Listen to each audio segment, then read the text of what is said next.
Uniquement par les gyrophares, les véhicules de secours qui se garent, donc qui entrent parfois dans la zone, qui sortent. On entendait tout à l'heure des gyrophares, plusieurs véhicules de pompiers qui étaient en train de se mobiliser plus loin, au plus près de l'assaut. Mais voilà, il y a un calme relatif qui est revenu ici. On attend de voir comment la situation évolue, alors que d'autres véhicules de secours sont encore en train d'arriver sur cette zone.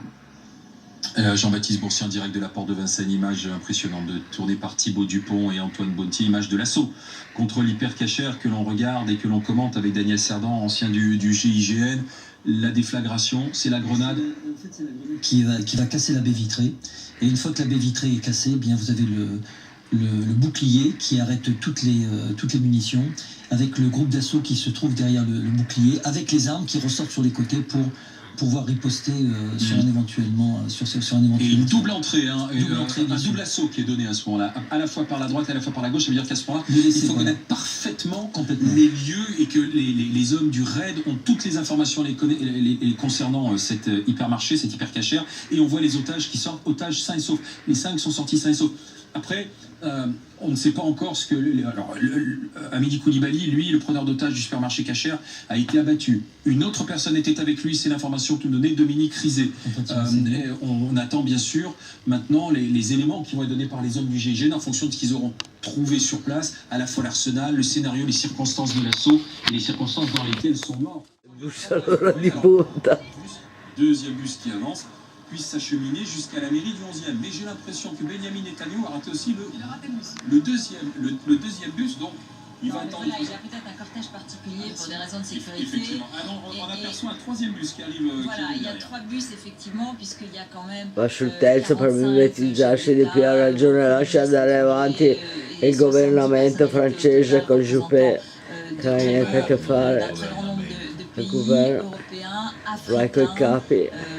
Donc c'est un moment grave, important. Il y a évidemment des risques d'improvisation, des risques de petits désordres, mais l'important c'est que si ce soir tout s'est bien passé, ce sera vraiment à la fois au niveau de l'image de l'Élysée qui maintenant s'est vidé. Vous avez assisté au départ des dirigeants qui ont pris donc les bus pour partir en convoi en direction de la mairie du métro Voltaire, où nous retrouvons Adrien Jeanne pour BFM TV, parce que Adrien est en tête de ce cortège qui va donc s'ébranler ensuite. Adrien, cortège qui sera donc emmené par les familles des victimes, et derrière se retrouveront les Faubourg Saint-Honoré, devant le palais présidentiel. Cortège assez exceptionnel.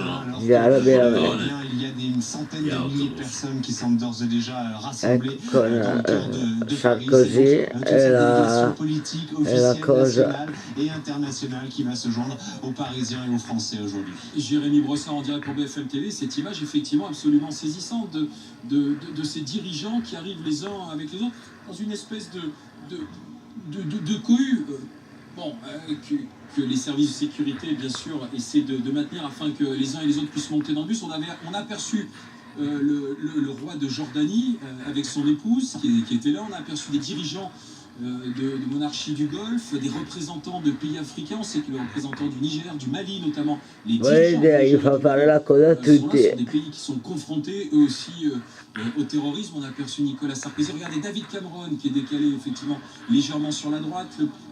Le Premier ministre britannique. On aperçoit Nicolas Sarkozy et son épouse qui sont là. Les dirigeants des monarchies du Golfe. Il y a le frère de l'émir du Qatar, il y a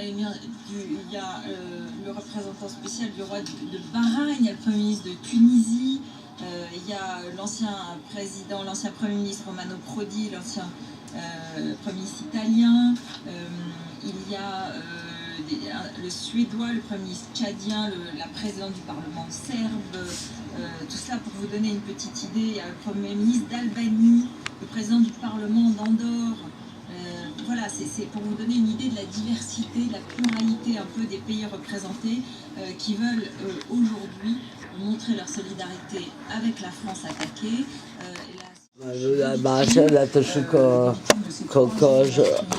Justement, en direct pour BFM TV, Pauline. Oui, toute religion, toute génération confondue, et vous l'entendez derrière moi, cette clameur qui monte, la foule qui est de plus en plus dense au pied de cette statue de la République. Perché non mi rende sicuro. Io sentivo stamattina alla radio un padre che ha un bambino religione ebraica, se lo manda a una scuola pubblica rischia di essere insultato e aggredito, se lo manda a una scuola ebraica rischia di essere oggetto. Più sono le persone che marciano e più è difficile garantire la sicurezza in una Parigi semiparalizzata. Io vorrei sentire se riusciamo a collegarci ancora con Stefano Ziantoni dalla sede di Charlie Hebdo per sentire com'è il clima lì adesso. Stefano.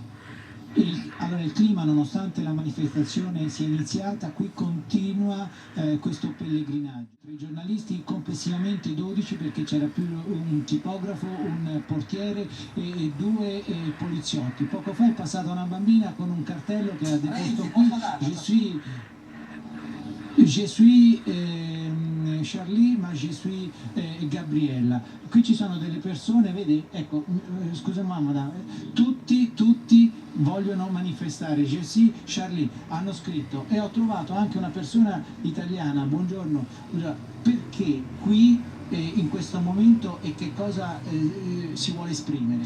Ma sicuramente si vuole esprimere che non abbiamo paura. Anche se sono stati difficili questi giorni a Parigi, perché abbiamo vissuto praticamente sempre con le sirene della polizia nelle orecchie, vogliamo dire che comunque sia non abbiamo paura, siamo più forti dei fondamentalisti non solo in Francia ma in Europa. I fondamentalisti sono 4 scemi. 4 scemi però ti uccidono. Non sono 4 scemi i fondamentalisti, sono molti di più. 8 scemi. 12 scemi. Hanno i Kalashnikov e sono armati dalla Russia. No. Sì.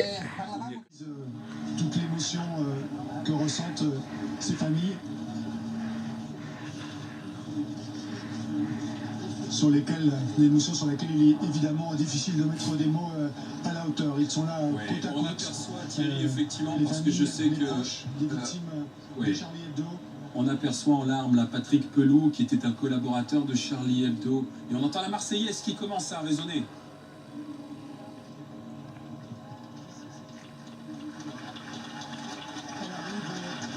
Progressivement vers nous, mais c'est le silence et la gravité qui est au premier rang de ce cortège. Alain, qui était l'avocat de Charlie Hebdo. Ensemble, Patrick Pelou, vous le disiez, qui est évidemment bouleversé et qui secoue la tête. Et ils sont tous ensemble, les proches, les victimes de Charlie Hebdo, de ce magasin à Cachère, de cette jeune policière municipale de Montrouge. Ils sont tous côte à côte, bras dessus pour ce moment qui est évidemment épouvantable, difficile pour eux, mais ils tenaient à être là, bien sûr. Sur cette première ligne du cortège, ce sont les proches des familles des victimes, les proches de l'épicier abattu, de l'hypercachère qui a été abattu, porte de Vincennes, et on a vu de l'autre côté du cortège, regardez, ce sont les proches des familles des victimes de Charlie Hebdo, tous unis dans la douleur, sur la même ligne, mais tous unis ensemble pour dire nous sommes là pour témoigner, pour dire non à la barbarie, non au terrorisme. C'est un Patrick Pelou effondré, que vous voyez sur la droite, c'est l'urgentiste, le médecin qui était collaborateur de Charlie Hebdo. Patrick Pelou effondré, pourquoi? Parce qu'il a été parmi les premiers aussi à être sur place, à essayer de ranimer ses amis. Il a été intervenu en tant que médecin, et vous voyez les communautés rassemblées, la communauté. Et l'on écoute cet hommage à l'intérieur de la grande synagogue à Paris.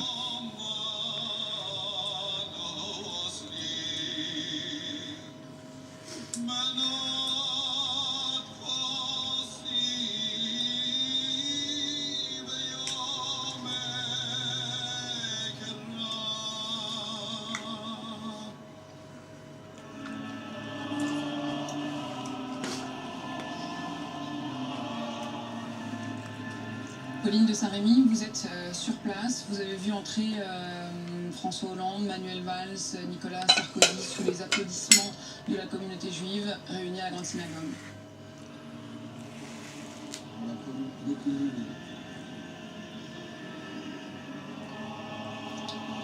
Et vous voyez évidemment cette atmosphère de recueillement alors que les chants à la mémoire de ces 17 victimes retentissent à l'intérieur de la Grande Synagogue.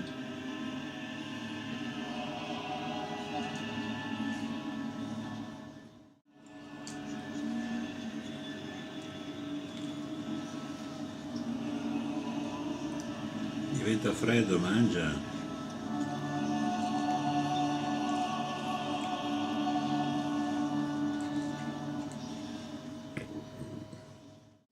Cet échange assez vif, vous l'avez cité tout à l'heure, entre le Premier ministre israélien et son homologue français, Manuel Valls, au sujet du sort des Juifs de France, Benjamin Netanyahou, qui avait fait savoir qu'Israël était leur foyer, je cite. Manuel Valls avait alors répondu assez...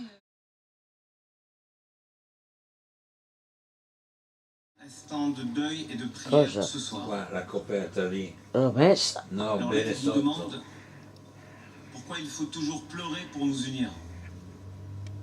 Pourquoi ne pas essayer de nous unir dans la joie?